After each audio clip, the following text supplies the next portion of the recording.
Well, I think for practitioners, the first thing you do is try yourself. You know, you can't recommend anything until you can actually, you know, experience it and know how it feels. So, you know, I think it's important for practitioners to get on it themselves. I know for me, it makes a huge difference because I tend to work in 4 or 5 hour blocks, and if I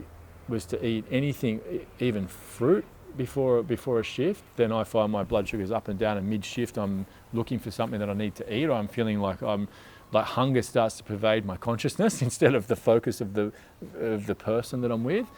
Whereas when I went on to exogenous ketones, I used to think I'd have to eat a big breakfast in order to get through the day, but now I have a small breakfast. I'll have like broth with a poached egg in it and some greens, and then I'll have an exogenous ketone little shake a bit later in the day, and that kind of takes me right through. I can do a whole day on that if I want to, you know, and just come home and then just have a nice dinner. So I tend to have either ketones first thing and then just go right through until I get to lunch, or I'll have a nice breakfast if I've got time, and then I'll have the ketones later and have a small lunch, you know, and then just have a good dinner. So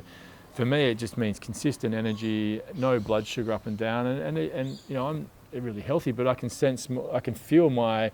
genetic draw towards type 2 diabetes. Anyway, I can feel how much, you know, if I do have sugars, how it affects my system at this age for me. And I'm like, wow, it's so important to know that subtlety, so you don't just end up there, you know, because I've got such a strong genetic history of that. So, you know, being able to use something like Keto OS and just get myself off sugar, you know, and still feel like I've got the energy, in fact, better energy than I've ever had, to deliver at the level I expect of myself is just being critical. So, you know, for other pracs, I'd say just, you know, get yourself on it, work out what form and what time of day best suits you, and get a good understanding of it, because it can just help so many other people.